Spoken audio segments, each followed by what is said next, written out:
प्रधानमंत्री नरेंद्र मोदी जी ने कहा कि अगर कोई भ्रष्टाचार का पैसा ईडी के पास आता है, मनी लॉन्ड्रिंग का पैसा ईडी के पास आता है, तो वो कोई ना कोई तरीका ढूंढेंगे इस भ्रष्टाचार के पैसे को और इस मनी लॉन्ड्रिंग के पैसे को देश के गरीबों में बांटने का। उन्होंने कहा कि अगर मैं फिर से प्रधानमंत्री बनता हूं तो मैं कोई ना कोई कानूनी रास्ता इसका निकालूंगा। मैं आज प्रधानमंत्री नरेंद्र मोदी जी से कहना चाहती हूं, ईडी के रेड के बाद मनी लॉन्ड्रिंग के अक्यूज्ड कंपनियों का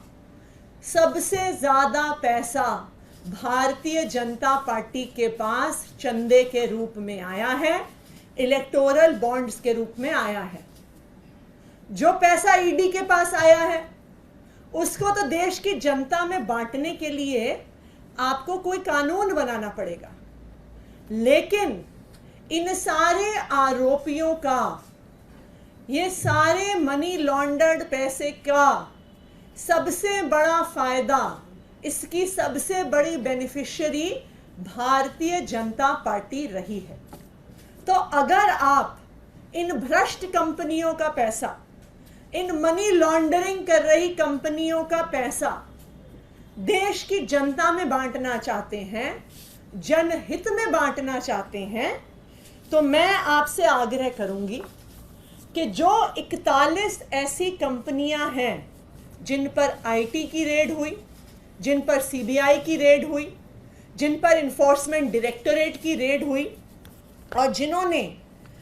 2741 करोड़ रुपए का चंदा भारतीय जनता पार्टी को दिया है, आपको उसको बांटने के लिए, उसको जनहित में लगाने के लिए आपको कोई कानून नहीं चाहिए। तो मैं उनसे आग्रह करूंगी, मैं भारतीय जनता पार्टी से आग्रह करूंगी कि वो आज आकर पब्लिक में ये घोषणा करें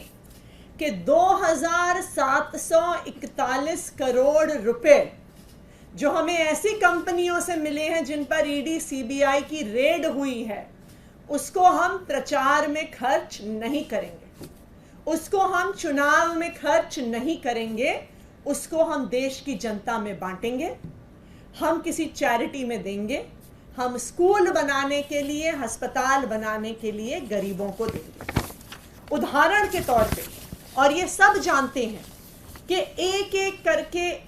करके जिन जिन कंपनियों पर सीबीआई ईडी ने रेड किया, उन्होंने कुछ दिन बाद इलेक्टोरल बॉन्ड खरीदे और भारतीय जनता पार्टी को पैसा दिया। सबसे पहले और सबसे नामी शराब कारोबारी शरत चंद्र रेड्डी, जिनको 10 नवंबर को ईडी ने गिरफ्तार किया और उनकी गिरफ्तारी के कुछ ही दिनों के अंदर अंदर शराब कारोबारी शरत रेड्डी ने 55 करोड़ रुपए का चंदा भारतीय जनता पार्टी को दिया। तो ये तो भ्रष्टाचार का पैसा हुआ, इनको तो ईडी ने गिरफ्तार किया था, तो मोदी जी के अनुसार ये पैसा तो देश की जनता में जाना चाहिए, उनको तो कोई कानून नहीं रोकता। तो मैं आग्रह करूंगी कि आज ही जेपी नड्डा जी प्रधानमंत्री नरेंद्र मोदी जी की तरफ से ये घोषणा करें कि जो 55 करोड़ रुपया शराब कारोबारी शरत चंद्र रेड्डी से भारतीय जनता पार्टी को मिला है, उनकी ईडी के गिरफ्तारी द्वारा भारतीय जनता पार्टी आज डिक्लेयर करे कि वो इस भ्रष्टाचार के पैसे को चुनाव में नहीं इस्तेमाल करेगी। दूसरी कंपनी फ्यूचर गेमिंग, जिस पर अप्रैल 2022, सितंबर 2022, जुलाई 2022, अप्रैल 2023 में ईडी की रेड हुई। इस फ्यूचर गेमिंग कंपनी ने 52 करोड़ रुपए का चंदा इलेक्टोरल बॉन्ड्स के थ्रू भारतीय जनता पार्टी को दिया है। तो मैं चाहूंगी कि आज भारतीय जनता पार्टी घोषणा करे कि ये जो 52 करोड़ रुपए भ्रष्टाचार का, जो 52 करोड़ रुपए मनी लॉन्ड्रिंग का भारतीय जनता पार्टी के पास आया है, वो उसे चुनाव प्रचार में नहीं खर्च करेंगे, वो उसे देश की जनता के बीच बांटेंगे। हल्दिया एनर्जी लिमिटेड, मार्च 2020 में सीबीआई की यहां पे रेड पड़ती है और उसके बाद 105 करोड़ रुपया हल्दिया एनर्जी द्वारा भारतीय जनता पार्टी को दिया जाता है। तो मैं भारतीय जनता पार्टी से आग्रह करूंगी कि आज घोषणा करे कि 105 करोड़ रुपया भ्रष्टाचार का जो उनके पास आया है वो अपने चुनाव प्रचार में नहीं खर्च करेंगे, वो गरीबों में बांटेंगे। इसी तरह से ये कंपनियों की लिस्ट इतनी लंबी है, चाहे इसमें future gaming, mega engineering, Haldia energy, Kalpataru projects, Chennai Greenwoods, Vedanta limited, Hetero group, Navayuga engineering, doctor Reddy's, micro lab, Hero motor corp, बहुत लंबी ऐसी लिस्ट है उन कंपनियों की जहां पर आईटी के छापे पड़े, सीबीआई के छापे पड़े,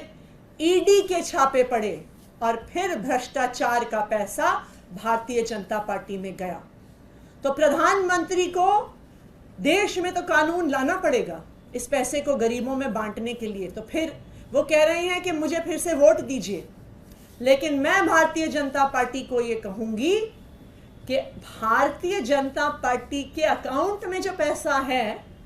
जो भ्रष्टाचार का पैसा है, उसको गरीबों को देने से आपको कोई नहीं रोक रहा। आज आप घोषणा करिए कि भ्रष्टाचार का पैसा भारतीय जनता पार्टी द्वारा चुनाव में नहीं इस्तेमाल होगा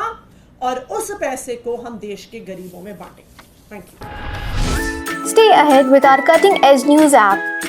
Instantly access the latest shorts in just 1 minute and breaking news in just 50 words. Download now for a smarter, faster news experience.